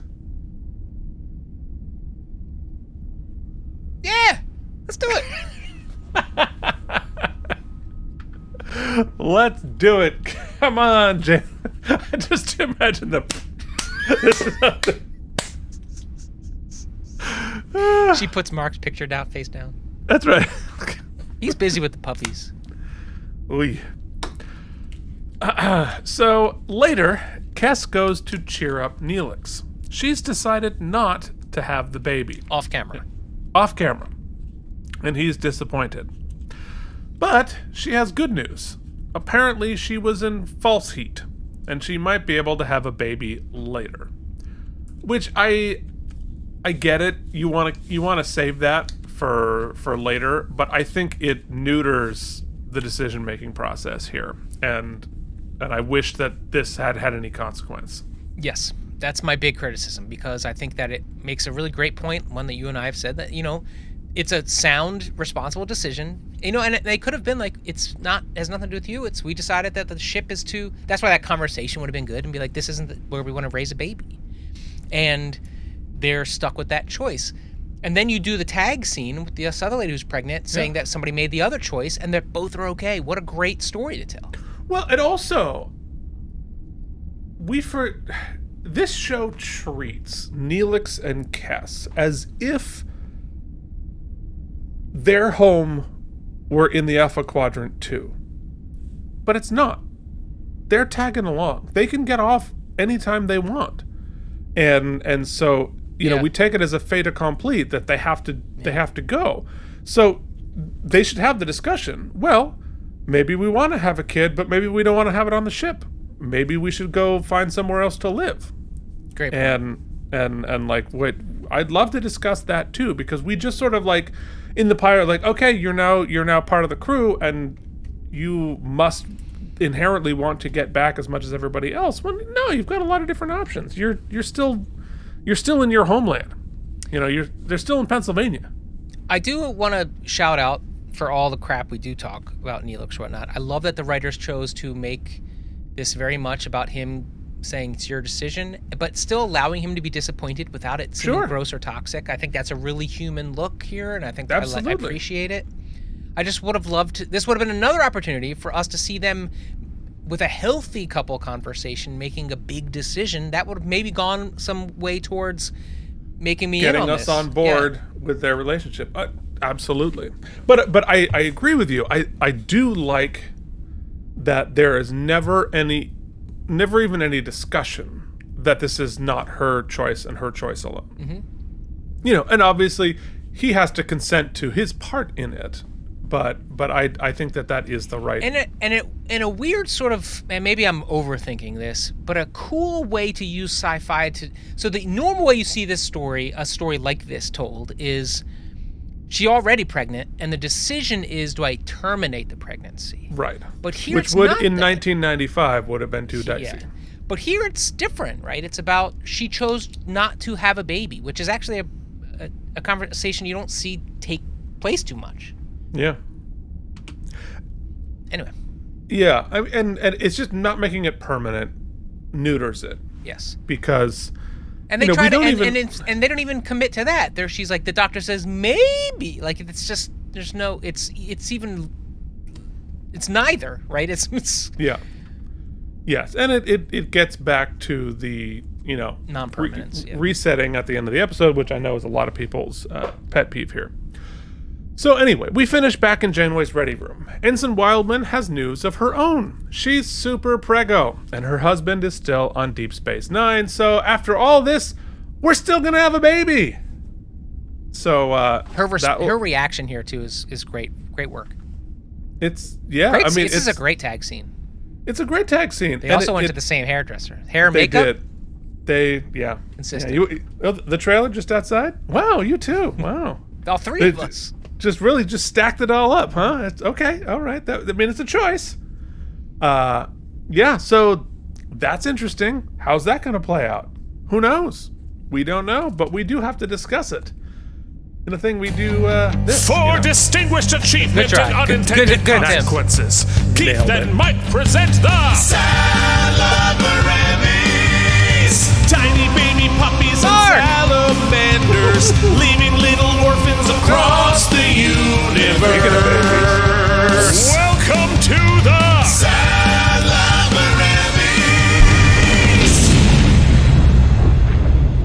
All right, let's start it with the... Oh, we're all alone. We're naked. Oh, okay, thank God. So weird. Rewrite. Michael, how would you rewrite this episode? Well, there's so many things, but we just blew it. I would have made it permanent. That's one of the big ones I would have done, and I probably would have written the scene where they talk about it, right? When neither of them has the vapors or is overreacting, and they have like a sound conversation. That was one thing we did get with Jadzia and Worf on occasion, and specifically Odo and Kira, a lot of calm, and the O'Briens, a lot of calm, rational conversations. Now Chakotay and Janeway had some good ones, so we get it, we get the flavor, but it would have been nice to see them get through it. So that's probably what I would have done. Yeah, I mean, the rewrite for this episode really is more about rewriting the larger Neelix Kess arc. And, you know, as I mentioned it before, you know, seeing the beginning of the relationship so that we know why this is not as creepy as it sounds, right? That maybe then the rewrite for me is to, through this decision about whether or not to have a baby, and maybe we have to cut the space sperm part of it, is we, through flashbacks, tell the story of their relationship. How did they meet? What was the situation? And, you know, have them talk about the age gap. Have them talk about, you know, because in their discussion, they have... It's about so much more than whether or not you have a baby. Because their lifespans are so different. You're basically deciding whether or not to date somebody that you know is going to die in 8 years. It's like dating somebody with a terminal illness. And so... Well, hold on. Let's add a piece of it that I forgot to bring up in the rewrite, but now you kind of brought it up. It's not just that. Do you know what else they leave on the table, which is so fascinating? Imagine if you're dating or marrying somebody with a terminal illness, and there was a very high chance that baby could also have a terminal illness, because that baby could very well have a 4-year lifespan too. And do you want to bring in a baby? Well, it's guaranteed. Well, the 8-year lifespan of the Ocampans, that is the Ocampans' lifespan, period. Right. Correct. She's going to die. But we don't know, they don't discuss whether the baby's going to be fully Ocampan, right? So what's the lifespan of the baby? Half Neelix. So, but think about it. How long do you're going to lose your wife. Ferrets live? You're going to lose your wife and have to raise the baby on your own, which he doesn't discuss. And that baby's only going to live 8 years, potentially. That's something pretty huge, too. He's going to have to go through 2 losses. Do I want to do generations of it. Yeah. Because if that, you know, so that if you live for 80 years, you go through 8 generations of Ocampans. Right. So that's cool sci-fi talk that we could have got into, which we don't really. Yeah, I mean, if you did that, you would eventually be 60 years old and have 300 descendants. Well, that's assuming that each of the babies procreates. Well, you know, but it's not unreasonable, at least, you know, in the 90s. How many babies can Paris have? You know what I'm saying? I mean, a lot. Yeah. You know, leaving tiny orphans across the universe. Yeah. You know, it's So I would use this episode as a chance to tell the Neelix Kess story. That you could do a lot of work here and have them have the discussion about whether or not they're going to have kids by reliving their entire journey together. And I think that would be the way you could get us to buy in on it. But again, not that long of a journey. Yeah. She's only 1.5 years old. So when did it even start? I don't want to think about it. It's freaking gross. But that's how I would try to fix it. Let's do best moment. Now there are some good. It's actually I think it's a pretty solid episode, and I really like the moment with Neelix and Tuvok. Mm-hmm. Something really interesting about having a full Vulcan, not because we're used to Spock, right? He's kind of blurs the line. Half Vulcan, Yeah. right. A full Vulcan walk through a complicated human decision process, but removing all of the BS noise that our emotions cause, right? When you just look at it logically, but have to still account for the magic of... And weirdly, he talks about it in terms of his emotions. Well, it's the results of what... Well, that's kind of what makes it fascinating, right? It's the result of his situation, which he doesn't see as caused by joy. They occupy a good portion of my time. You know, if you remove the feeling, it doesn't remove the experience, which is interesting. And yet you come up with sort of the same... Right, same go either way. process. Right. And yet you see Neil kind of extrapolate from it what we humans... And what's really cool, and I often think when if I watch this scene back with Neil, or with Tuvok, I'm like... See, I see him missing his kids there. We see it. Yeah. Or is that being inferred, right? Because he's saying he doesn't feel that. He's like, it's unfortunate. But you almost can see the melancholy. But is that just a human putting that on a creature or a being that doesn't feel emotions? It's cool. Or are the Vulcans just some full of shit and they just have a bit of emotions but can't... They definitely do. Yeah. It's fascinating, and I thought that was handled with a lot of care. Just like the Doctor and Kes scene. They do, when they can strike the core, the notes of empathy and just like human connection, really strong stuff. But I'll stick with the Neelix and Tuvok moment.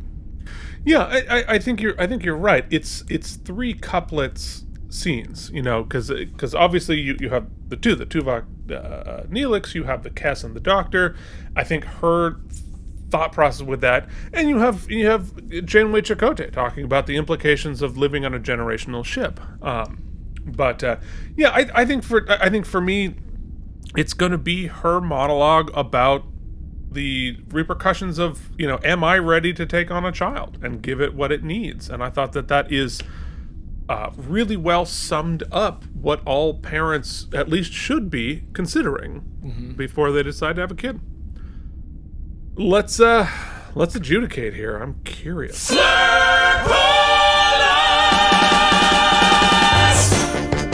a new course. There's Caffeinated flirpolas. in that nebula. Caffeinated flirpolas. Caffeinated flirpolas. Caffeinated flirpolas. Caffeinated flirpolas. Yeah!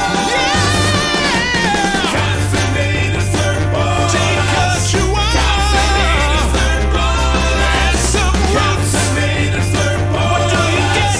Caffeinated flirpolas.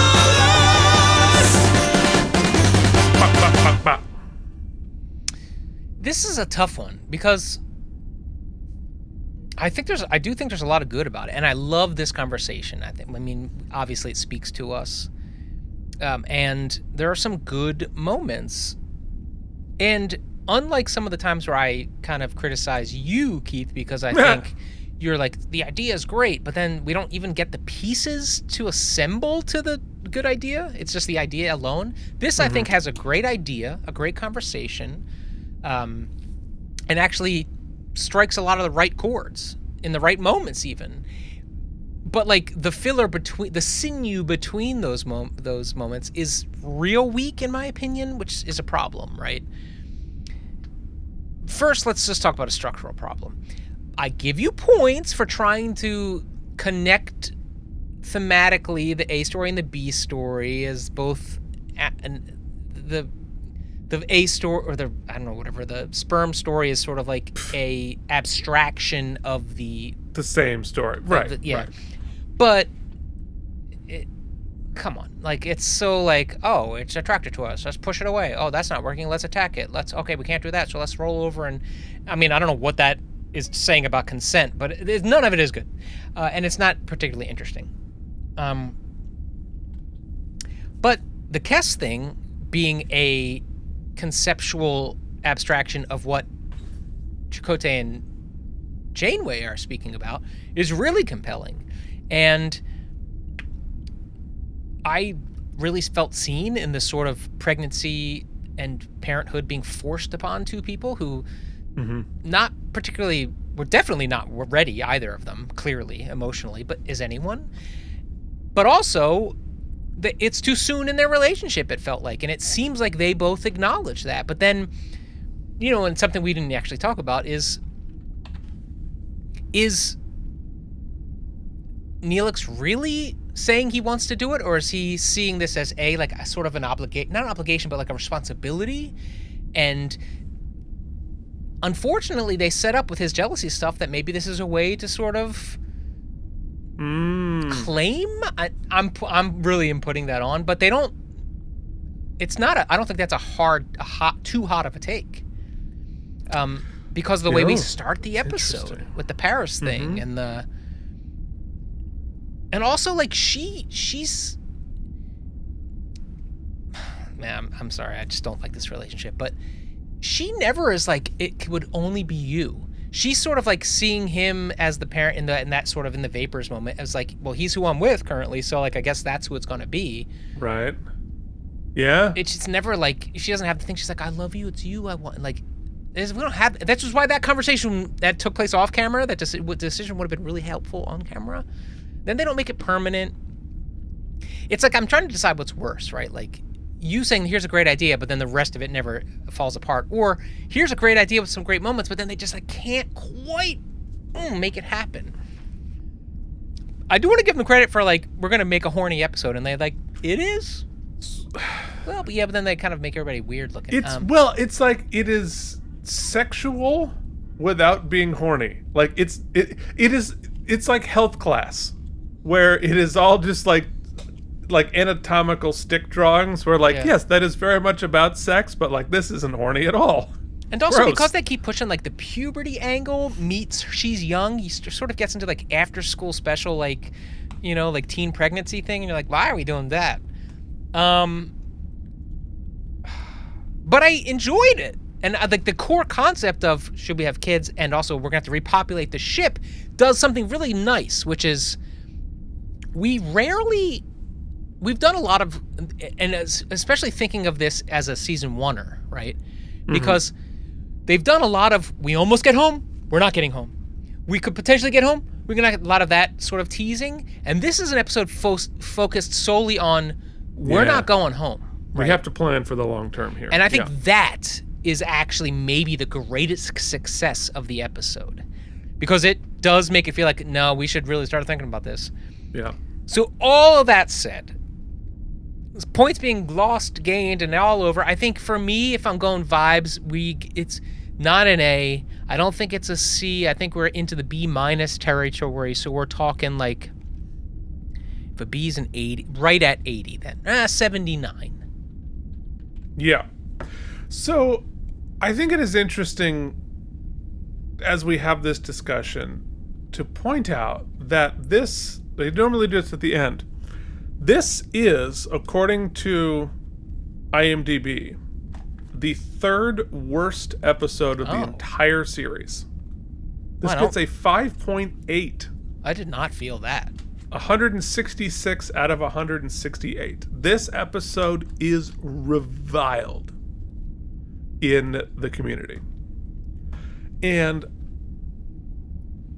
I expected to hate it that much too. And I feel like that score is probably skewed by three different things.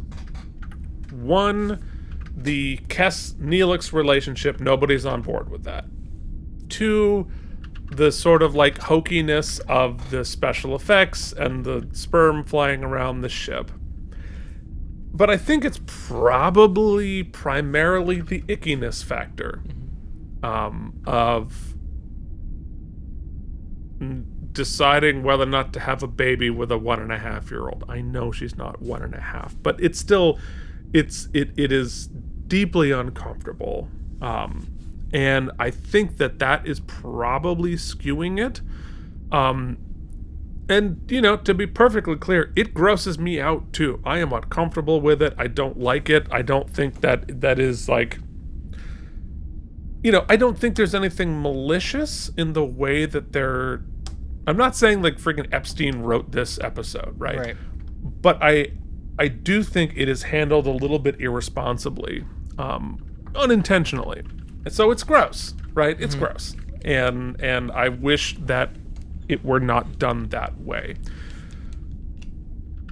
But for me, it's not the third worst episode because of exactly what you said. It actually opens the door to a bunch of interesting questions and interesting ideas. The key that unlocks the door is gross, and I wish to never think about it again. But the conversation on the other side of the door about the responsibility of having children, how do you make that decision?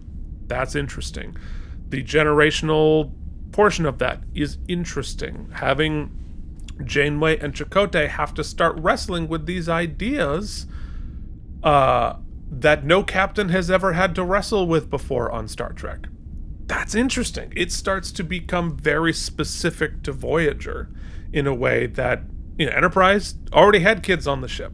They already had kids in schools and nurseries, and the whole thing was set up for that. This is not set up for that. So that's so Voyager specific, and I think that's really strong. So it's easy to make fun of because it's so like weird and spermy. And it's deeply uncomfortable, but I don't hate it. I don't love it, but I don't hate it in a way that I'm expecting to give it like a 30. So I think I'm going to give it a 75. So because weighted for interesting idea, gross elements of it, but I think that the performance, I think Jennifer Lee does a pretty good job with this absolutely bonkers task that she is given here. I do think, and I'm sure we've talked about this before, but I feel now, I was thinking about this the other day, we are definitely ranking the show, like our STEM bolts, our flirt bowls are very much in a vacuum of the show. Oh yeah. I'm not like comparing it to like prestige TV, blah, blah, like it's just kind of we are in a different quadrant, and that quadrant is just this show. And let me tell you, if any episode of Voyager is in a different quadrant, it's this one. This one is so far out into space. All right, so I'm really curious what everybody else thinks about this, because I bet there's going to be some real hot takes about this episode, and I bet a lot of people were locked and loaded, ready to have some opinions on this. So very curious what everyone's going to say. Give us your hot takes. This is a weird episode. Give us your hot, weird takes. Really can't wait to read it. So before I read the patron comments from last week, I want to welcome some new patrons, including Lambert27, Amelia Krizik, Angie, and Ozzy at the captain's level. Thank you all for joining our Patreon. Mike, how does one join? Well, first I'm going to refresh this because I bet you updated it, and I did update it. I didn't put them on there. Listen, patreon.com/KNM. We thank everybody who re-upped. We thank everybody who had left and returned in the hopes that Mike had the streams going again, and then he didn't. The VPN. Plus, I'm going away on a trip, so we're going to have to talk about that. Yeah. So we might disappear for a week or week and a half. Mike's going to Alaska, folks. I got called on a last-minute gig, and I got to go. So the ship could very well, I believe, is going to have fine enough Wi-Fi to do the show. I just don't know how we will run it. So Mike, are you going to get stuck on a ship in Alaska and decide whether or not you have to repopulate the Carnival cruise? Let me tell you, there's plenty of repopulating happening on those cruises. Anyway, patreon.com/KNM. Join the team. Yeah. Oh, there it is. Okay.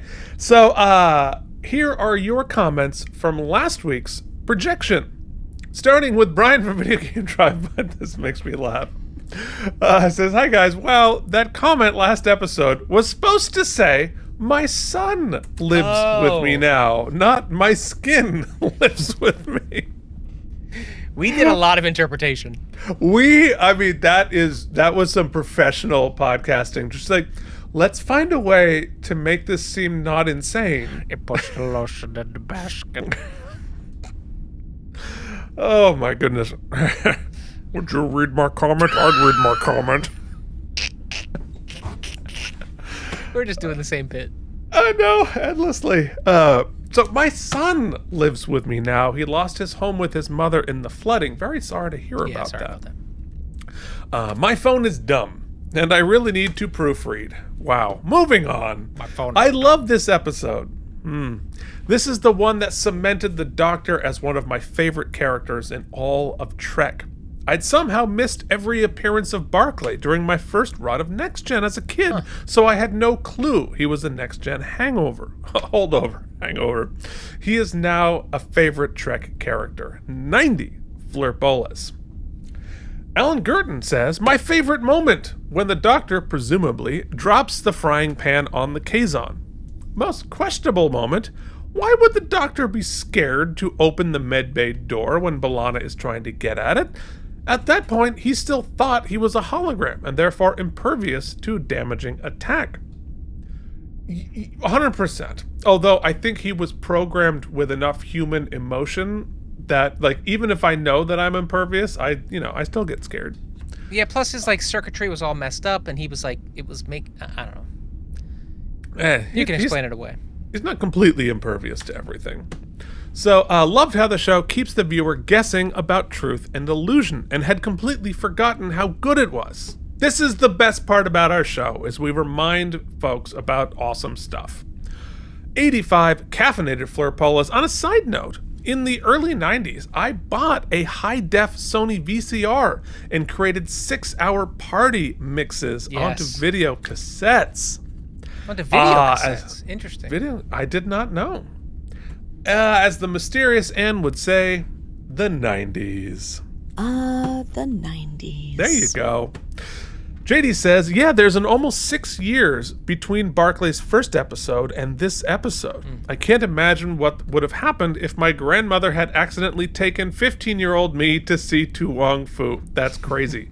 JD, I would love, if I had a time machine and, I wasn't saving the world and becoming rich, I would love to go to that movie with 15-year-old you and your grandmother. Wait, so that same grandmother who took me to Tu Wong Fu also took me and my sister when we were way too young to see Bill and Ted's Excellent Adventure. Oh, and proceeded, right? My grandma was awesome. And proceeded to ask the usher maybe 4 or 5 times to turn it down. Because she was like, it's way too loud. And I was like, I don't think it works that way. Even as a kid, I was like, I don't think we have that kind of. I don't think it works that way. Yeah. My grandmother, my favorite moment, my grandmother ever. I heard the story secondhand, but it was like in the 70s. Because there was a certain craze of things. The 70s. The 70s of things going mainstream in the 70s very briefly. And she asked, I believe, I may be telling the story wrong, but my memory of it is that she went to my parents, who were like youngly married at that time, like, oh, did you guys see the new movie out? It's called Deep Throat. It's really a thing. Okay. Because it went mainstream for a while. That was shown in like regular movie theaters. So talk about awkward moments with your grandmother. So if you two haven't seen Paris is Burning, put it on your watch list. All right. I don't think I have.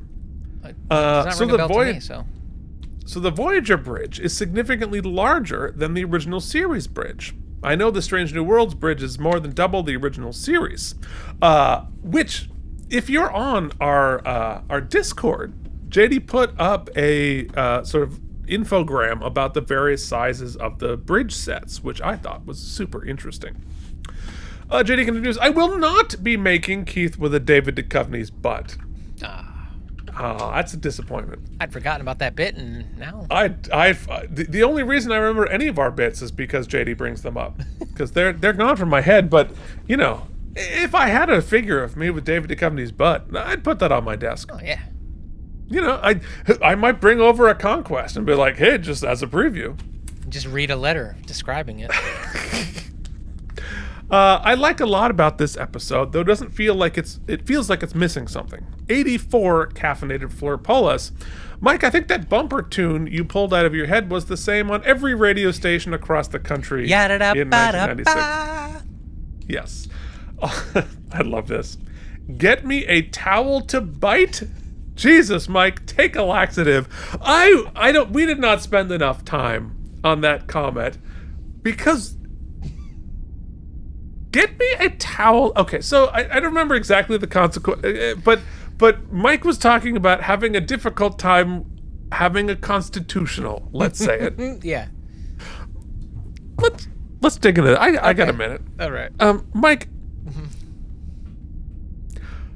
why does your mind go to biting a towel? Having a difficult constitutional. Is there a story here? No, but I will explain to you the madness if you'd like. So I would love to know the madness here. In we were talking about, it was happening fast. And so when bits are happening fast between us, I just let my brain go, right? And it's a lot of Clearly. My brain works visually. I see things and then just describe them as I see them. That's how like my comedy bits work on stage. That's just how my brain works. So in that moment, I was thinking about being constipated, right? Like badly constipated. And I was thinking like sweating and red and like, right? So that leapfrogged me to scenes in Westerns where they're like trying to remove a bullet and all they can do is like pour some bourbon on it. So they give him something to bite. And I don't know why I thought towel, but I just pictured somebody sitting on the can with the hand rag or something. That's like, that's how it came to be. You asked. I did, and we now know more about Mike's brain. That's what we're all here for. Yeah. Okay. Well, there you go. Hope everybody's got a biting towel next to the toilet. Oh no! Don't wash your hands on that one. That's the biting towel.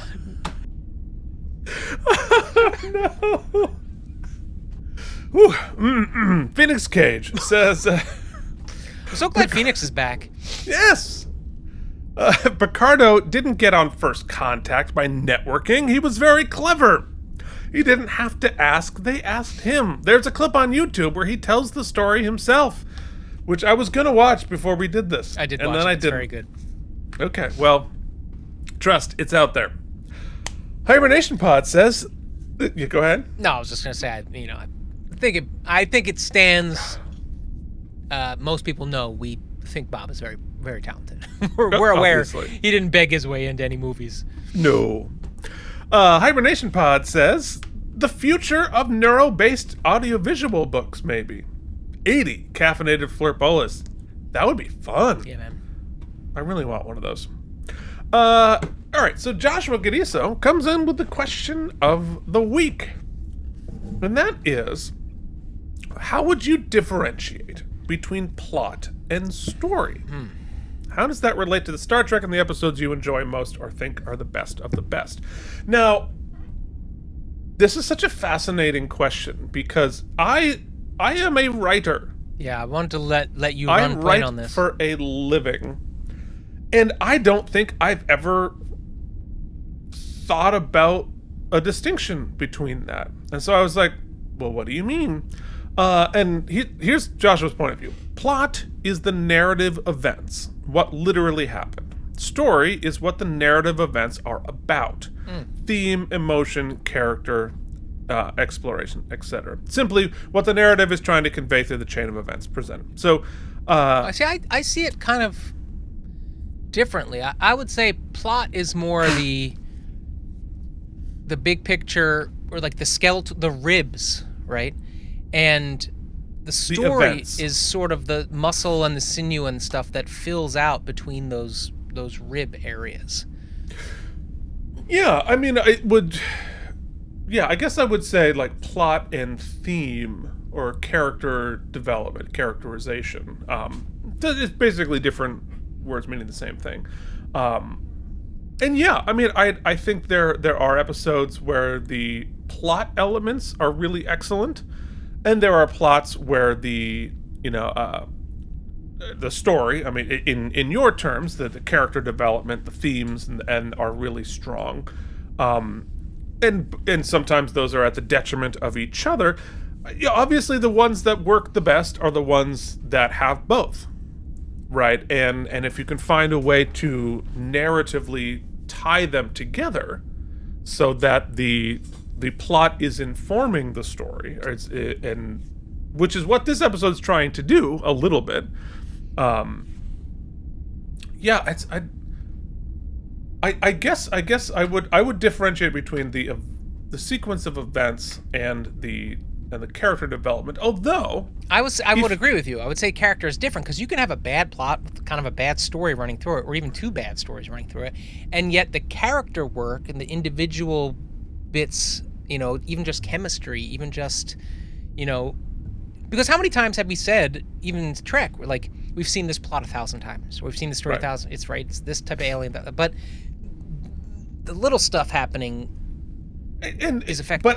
But I think if you're doing it right, the best writing is they are intrinsically tied together. I think, which is probably why I had a hard time parsing out the differences, because your plot events should be happening, should be at least affected by your character's decisions, and the character's decisions need to be affected by their emotional character development, so that it's like, okay, so an ice cream man shows up at the door. Okay, that's a plot thing that happened, but then what happens next should be character based. What does this person's character feel about ice cream, or the ice cream man, or intrusions about that? And so the next plot element, whether you go and buy ice cream or whether you throw rocks at should be based on the characterization. And so the next plot development is determined by character. It's not separate from it. It should be, determinative. And if it's not, then the writing isn't as good as you think it is. When it pertains to Voyager, one thing I'm still trying to get used to is the fact that we're not as concerned with the meta story, right? Yeah. I mean, the meta story is pretty general. It's we far from home, trying to get back home. But my brain keeps being most interested in that because I'm sort of trained, because my current favorite Star Trek property, being Deep Space Nine, was about the larger story, and all the other stories took place within that, but in the shadow of. And that's happening here too, don't get me wrong, but like we talk about, sometimes things are so general that it's hard to be specific. And we're still trying to find a way to bridge those two things, because though I know that they wanted this to be more of a serialized story, or not a serialized story. Right, episodic. They created a very compelling meta arc that we're interested in, right? Yeah, and the the simplest way to put this is the plot is we run across the Kazon. Well, whether or not we become friends with them or we start a war with them is going to be based on character, based on Janeway. How does Janeway solve problems? Why does she solve him the way that she does? And so the next plot point, we are friends or we attack, have to be intrinsically tied with the characterization and the themes of the thing. All right, so Mysterious Matriarch says, well, both Mike and Keith liked the scene with Neelix pelting vegetables and epithets at the Kazon soldier. I disliked it on many levels. I was fully engaged in the action, only to have this scene just 11 minutes in have me ask, what the flirpola? Love it. Well done. WTF is what the flirpola. Rockstar. We are supposed to be afraid of the Kazon? But Neelix can take out a cowering soldier who has a weapon with a frying pan? Why would the Doctor's subconscious programming pull up Neelix anyway? This is the number one scene needing a rewrite. Yes, absolutely. Comedically nerfing the Kazon for a cheap joke, right? Like, are we afraid of the Kazons, or are they dingbats? I don't know, because we can't seem to make up. That's the lesser of the two evils, actually. I think she's right in that. Why would the Doctor's brain make a Three Stooges slapstick concoction like that? Well, the Doctor's... Well, and then I guess the question, is this the Doctor's brain? I guess it is. The Doctor's taste in art is a little slapstick, is a little old-timey. Perhaps a little Gilbert and Sullivan-y, a little operatic, and so the comedy, it feels like a Gilbert and Sullivan scene, which seems like a thing like the Doctor would be into. All right. So maybe that's pre-shadowing. What's to say? James Patrick says, another very cool Season 1 holdover, and an episode that gives us the iconic and hard-to-find Projections Barclay action figure from Playmates. I know, I totally forgot to set up the toy cam to show you that figure. Great intel on the connection between establishing shots and the fake holodeck hallucination episodes. This idea has enormous implications for a thing I will not mention because it is a spoiler. All right, folks, those are the Patron comments. That is our episode. We talked forever, it feels like. We did. But really fun discussion. Really want to hear your takes on this episode. It's not even a polar episode. Everybody hates it, but we didn't hate it so much. No. Do you hate it, and why? Very curious to get your thoughts on it. Wait, this is ranked lower than Pleasure? Yes. Okay. There are only 2 episodes worse than this one. We haven't seen either of them. I do not believe so. Let's take a look. I'm not going to tell you which episodes they are, because that would be a spoiler, a reception spoiler. We don't even do those. We don't even do reception spoilers. So there are 2 episodes below this, and one is coming up this season, one is coming up in season 5. Okay. The season finale was way worse than this. I think so. All right, so then next week we will be doing what are we doing next week? Non sequitur. Probably not next week. Or in 2 weeks. Yeah. In 2 weeks after Mike gets back from. Well, I don't really get back until Pleasure. I don't get back till the 28th. So, but I think we might do it. We're gonna talk, off air. Yeah, we'll be back let you know. as soon as we can. Yeah. But we'll drop an episode of Toys in the hole, and we will be available on our Discord and right in the chatty chats right here. So thank you so much for watching. We'll see you back soon with another episode of Keith and Mike Watch Star Trek Voyager. Thank you so much for watching K&M Entertainment. If you enjoyed our particular brand of nonsense, like and subscribe. Or you can join our Patreon at patreon.com/KNM. Spell out that and. And now, rapidly searching a thesaurus for Claffy. Fuck! One more time. God damn it. Is at the end too? It's the worst. I know. I was so proud of myself.